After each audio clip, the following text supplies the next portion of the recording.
नमस्ते दोस्तों, आज फिर मैं आपके लिए एक डरावनी कहानी लेके आया हूँ। तो चलिए शुरू करते हैं आज की कहानी। मुझे याद है उस दिन हम ट्रक में सामान भरकर दरबारगढ़ पहुंचे थे। जैसे ही हम घर के आंगन में पहुंचे तो मुझे अजीब सी बेचैनी होने लगी। कुछ ही देर में मजदूरों ने पूरा सामान घर में लगा दिया। माँ और दीदी घर सजाने में लग गए। मेरी नजर घर के दरवाजे पर टिकी थी। वहां मुझे कुछ अजीब सा धागा नजर आया। मैंने फौरन वहां जाकर देखा तो वह धागा एक सफेद धागा था जो पूरी तरह से ताजे खून से सना हुआ था। ये सब देखकर मेरे तो रोंगटे खड़े हो गए। मैंने फौरन पापा को बताया। हम सब ने पूरे घर की तलाशी ली तो पूरे घर में ऐसे खून सने धागे मिलने लगे। हॉल में से भी ऐसे धागे और सड़े मांस के छोटे टुकड़े मिलने लगे। मकान मालिक के मुताबिक वह घर पिछले 3 महीनों से बंद पड़ा था। फिर ऐसी चीजें घर के अंदर कैसे पहुंची होंगी, यह एक बड़ा सवाल था। पापा ने फौरन मकान मालिक को ये किस्सा बताया, पर उन्होंने ये बोलकर बात टाल दी कि ये सब किसी कीड़े या जानवर का काम होगा। मेरा पूरा परिवार जानता था कि ऐसा काम कीड़ों का नहीं हो सकता और सामान्य इंसान भी ऐसी हरकत नहीं करते हैं। पर फिर भी हम लोग वहां रहने के लिए मजबूर थे। चूंकि पापा 3 महीने का किराया एडवांस दे चुके थे और वह मकान भी बड़ी मुश्किल से किराए पर मिला था। पहली ही रात में उन भयानक शक्तियों ने अपना कहर बरपाना शुरू कर दिया। मेरी बहन बाथरूम में थी, तब अचानक बाथरूम के अंदर से धड़ाम से किसी के गिरने की आवाज आई। पापा और माँ ने दरवाजा तोड़कर देखा तो मेरी बहन अंदर बेहोश पड़ी थी। उसे करीब 15 मिनट बाद होश आया। तब उसने कहा कि बाथरूम में कोई डरावनी चीज थी जिसने मुझको दीवार पर धक्का दे दिया और मैं गिर पड़ी। ये बात सुनकर मेरे तो पसीने छूट गए। मेरे पापा और माँ भी सदमे में आ गए। हमें समझ नहीं आ रहा था कि क्या करें। मेरे पूरे परिवार ने वह पूरी रात जागते हुए बिताई। सुबह पापा थके हारे ही काम पर चले गए। माँ रसोई में खाना पकाने लगी और मैं ब्रश कर रहा था।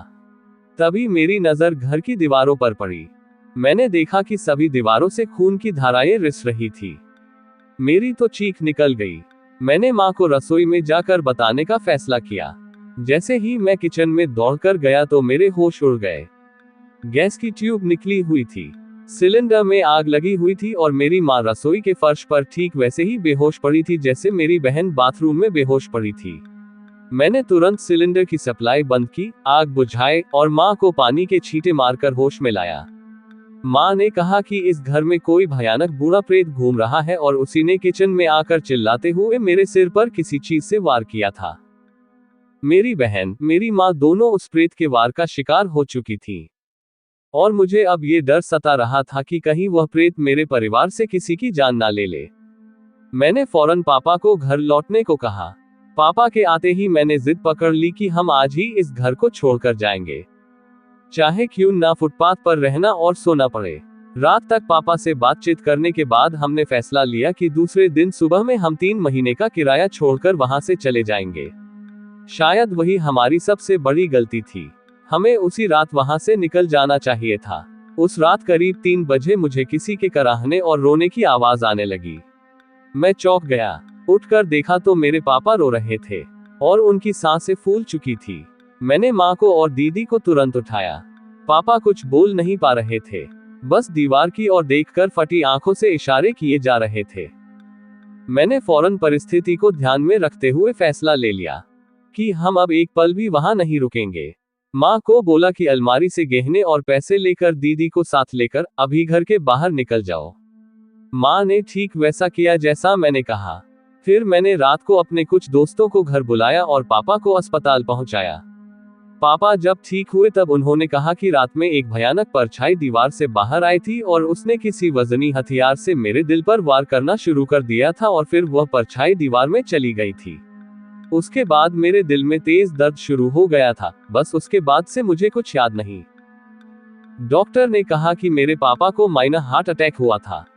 भगवान का शुक्र है कि मेरे पापा की जान बच गई, वरना उस घर के प्रेत ने तो मेरे परिवार को मारने की ही ठान ली थी।